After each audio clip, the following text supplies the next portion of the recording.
Break के बाद एक बार फिर से आप सभी दर्शकों का अन्नदाता कार्यक्रम में स्वागत है। बढ़ते हैं अगली प्रस्तुति की ओर। डेयरी व्यवसाय खेती के साथ किए जाने वाला सबसे लाभकारी व्यवसाय बन चुका है, लेकिन इसकी सफलता का मुख्य आधार होता है इनसे प्राप्त होने वाला दूध। तो आप अपनी गाय और भैंसों से आने वाले समय में अधिक दुग्ध उत्पादन के लिए इस समय गर्भित पशुओं की देखरेख कैसे करें, इसकी समस्त जानकारी दे रही हैं नानाजी देशमुख पशु चिकित्सा विज्ञान विश्वविद्यालय जबलपुर की डॉक्टर शिवांगी शर्मा।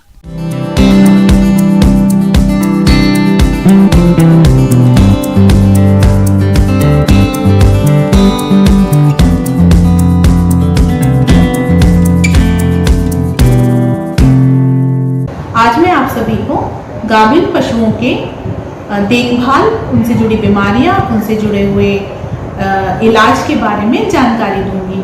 जैसा कि हम सभी जानते हैं, जो गाभिन पशु होते हैं उन्हें अतिरिक्त देखभाल की आवश्यकता होती है। सबसे पहले तो ये है कि हम पशु की नेचुरल सर्विस करा रहे हैं या एआई कराते हैं, कुछ भी हम कराते हैं, हमको ध्यान रखना पड़ता है कि हमने किस तारीख को एआई कराई है।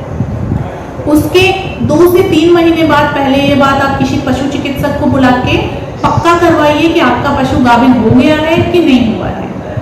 अगर आपका पशु गाभिन हो गया है तो आपको उसके खान पान का, उसके मैनेजमेंट का, उसके आसपास के जगह का सबका ध्यान रखना पड़ता है। 5वें महीने से हमें इस बात की पुष्टि हो जाती है कि हमारा पशु गाभिन है। तो देखिए, अब हमें उसके खान पान का ध्यान कैसे रखना है। किसान भाइयों, पशु के गर्भित होने के साथ ही गर्भाशय में पल रहे भ्रूण को आहार की आवश्यकता महसूस होती है। यदि पशु स्वस्थ है तो वृद्धि समुचित रूप से होती है। यदि पशु कमजोर होगा तो बच्चा अपनी मां के रक्त से समुचित आहार ले लेता है, जिससे बच्चा तो बढ़ता रहता है, परंतु मां को समुचित संतुलित आहार न मिलने के कारण वो कमजोर होती चली जाती है, जिसके फलस्वरूप पशु की मांसपेशियां कमजोर हो जाने से हड्डियां दिखने लगती है। कभी कभी तो गर्भावस्था के समय पशु कमजोरी के कारण खड़ा होने में भी असमर्थ हो जाता है। गर्भावस्था में समुचित आहार न मिलने के कारण बयाने के पश्चात पशु के दुग्ध उत्पादन में काफी कमी आ जाती है।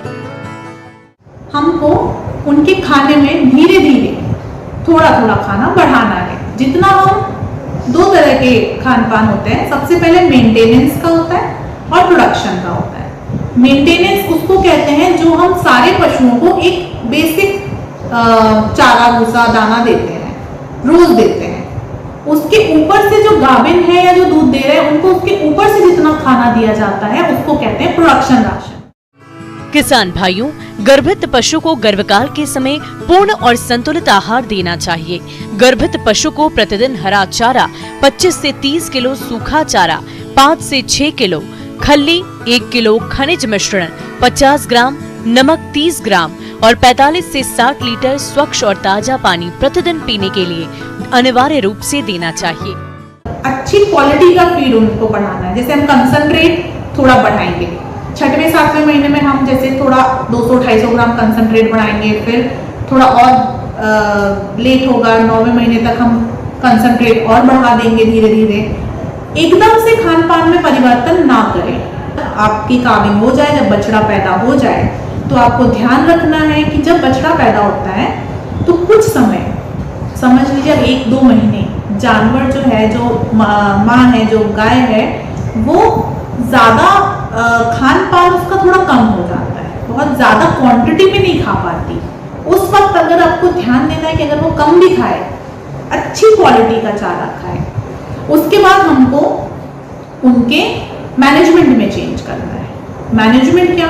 नॉन प्रेग्नेंट जानवर और प्रेग्नेंट, मतलब गाभिन और नॉर्मल वाला जानवर, उन दोनों के मैनेजमेंट में अंतर होता है। गाभिन जानवरों के लिए हमको जगह ज्यादा चाहिए। जैसे ही आपका जानवर 7वें 8वें 9वें महीने में आ जाए, सबसे पहले तो उन्हें बाकी सारे पशुओं से थोड़ा अलग दूसरे शेड में शिफ्ट करें। अगर नहीं कर पा रहे हैं तो देखें कि बहुत भीड़ भाड़ वाले शेड में वो ना हो, ताकि कभी सींग लड़ाई झगड़े से उनको कोई नुकसान ना हो। और साथ में ये ध्यान रखें कि जिस भी शेड में आप उसे रख रहे हैं वहां एकदम साफ और शुद्ध हो, खाने का प्रोविजन सही हो, कोई भी जानवर बीमार आसपास ना हो। किसी भी तरह का बीमार जानवर का शेड उसके पास नहीं होना चाहिए, क्योंकि जो गाभिन पशु होते हैं उनमें थोड़ी इम्यूनिटी कम होती है बाकी पशुओं से, तो अगर कोई बीमारी आएगी तो उन्हें जल्दी पकड़ लेगी, इसलिए हमको उनका शेड थोड़ा अलग रखना है। गर्भवत पशु के गर्भ का विकास 6 से 7 माह के दौरान तीव्र गति से होता है, इसलिए उस पर विशेष ध्यान देने की जरूरत होती है। गर्भवत पशु को चराने के लिए अधिक दूर तक नहीं ले जाना चाहिए और उबड़ खाबड़ रास्तों पर नहीं घुमाना चाहिए। गर्भावस्था के 7वें महीने के बाद दूध निकालना बंद कर देना चाहिए। उठने बैठने के लिए पर्याप्त स्थान देने की जरूरत होती है। पशु जहां बंधा हो उसके पीछे के हिस्से का फर्श आगे से कुछ ऊंचा उठा होना चाहिए। बात और ध्यान रखनी है कि जब वो एकदम एडवांस प्रेगनेंसी, एकदम आखिरी में पहुंचे प्रेगनेंसी के, तो उनके आसपास एक अटेंडेंट पूरे टाइम रहना चाहिए। अगर आप घर में पशु पालन करते हैं तो आप खुद भी थोड़ा अटेंटिव रहें कि कहीं रात में काविंग तो नहीं हो रही, या फिर किसी और टाइमिंग पे, या फिर आपके पशु को कोई समस्या तो नहीं है। और अगर आपका ऑर्गेनाइज्ड फार्म है, आप फार्मिंग करते हैं, तो रात में जो भी शेड में, उस शेड में रात में कोई ना कोई चौकीदार या कोई ना कोई पशुपालक रहना ही चाहिए। जो जानवर के ब्याने की प्रोसेस है, जो काविंग है, वो नॉर्मल है तो बिल्कुल ठीक है, लेकिन अगर आपको लग रहा है कि टाइम ज़्यादा हो गया है और काविंग नहीं हो पा रही, आप तुरंत पशु चिकित्सक को बुलाइए, वो आएंगे और वो काविंग में पूरी मदद करेंगे। अगर जानवर कुछ फंस रहा होगा तो वो सिजेरियन ऑपरेशन करके नॉर्मल काफ को डिलीवर करेंगे। पशु को अगर बयाने में कोई परेशानी आए तो नजदीकी पशु चिकित्सक से तुरंत संपर्क करें। बयाने के आधे घंटे के भीतर नवजात बच्चे को खिस अवश्य पिलाएं।